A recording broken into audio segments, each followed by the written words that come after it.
I went to a New Year's Eve party. I went to just go help set up. Well, helping set up turned into a drink. And then I had 2 drinks, and then I couldn't drive. And so the night progresses, and eventually I pass out. And the next time I woke up, there was a person on top of me. I fought as hard as I could. And I remember in my mind screaming, no, but I actually don't know if I said it. And in my mind, I was fighting so hard, screaming, and there was nothing I could do.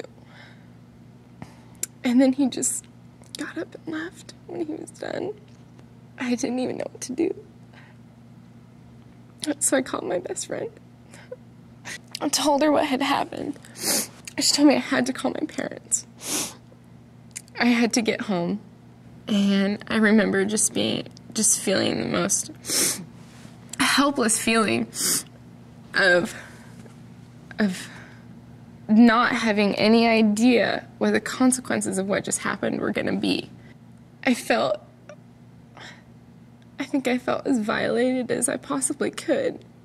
And I kept saying, he didn't really hurt me. He didn't really hurt me. I didn't really consider myself having been raped. I just knew whatever had happened was horrible. I didn't know how to cope. So I just kind of accepted that it had happened and put it in a corner and never thought about it or dealt with it again for a long time.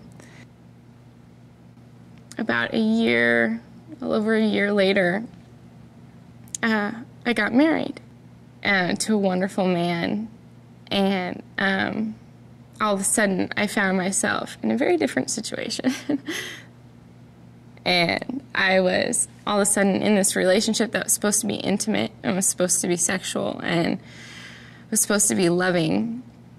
And it just brought back this flood of emotions and feelings I had never dealt with about what had happened that night or my past in general.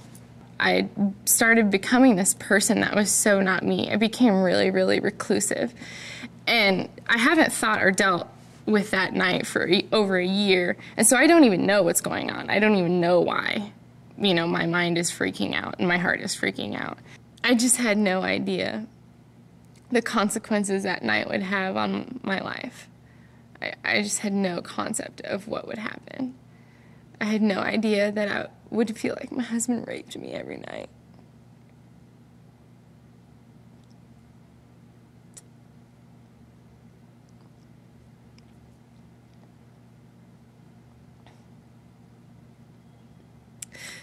I had no idea.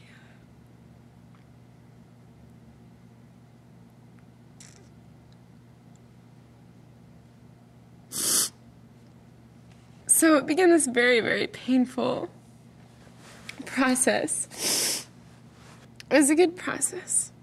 I had to start talking about things, and I had to start feeling things. Little by little, it began to get better, and the more we talked. And forgiving the guy was never really that hard for me.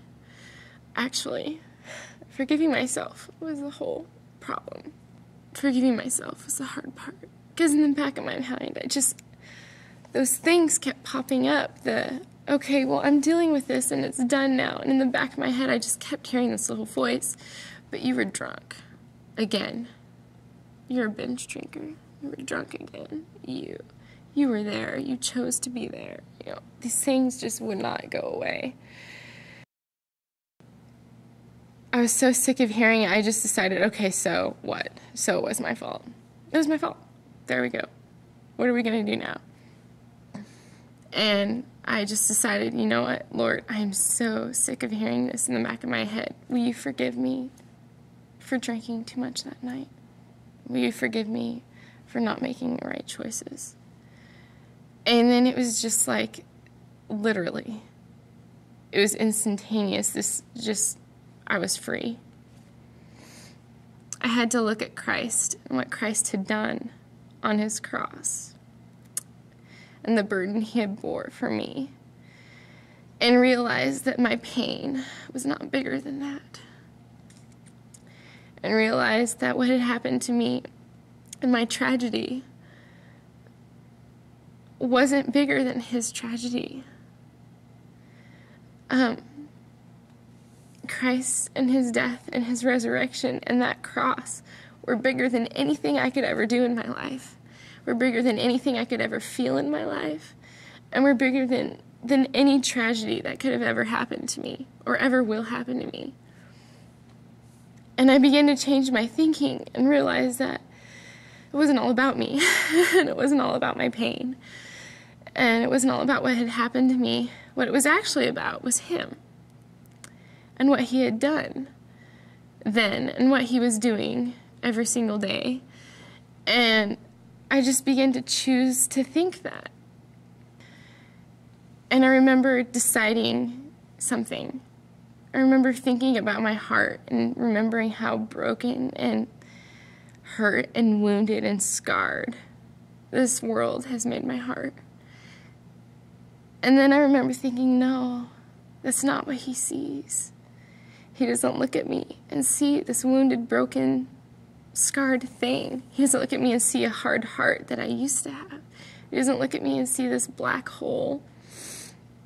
He looks at me and he sees a lion. He sees the heart of a lion. He looks at me and he sees the glorified Christ. And from then on, my story wasn't even mine anymore. My story wasn't about a tragedy, it was about a victory. It wasn't even my victory, it was his. It hasn't been my life anymore. It's been his. And I honestly don't think there's anything greater.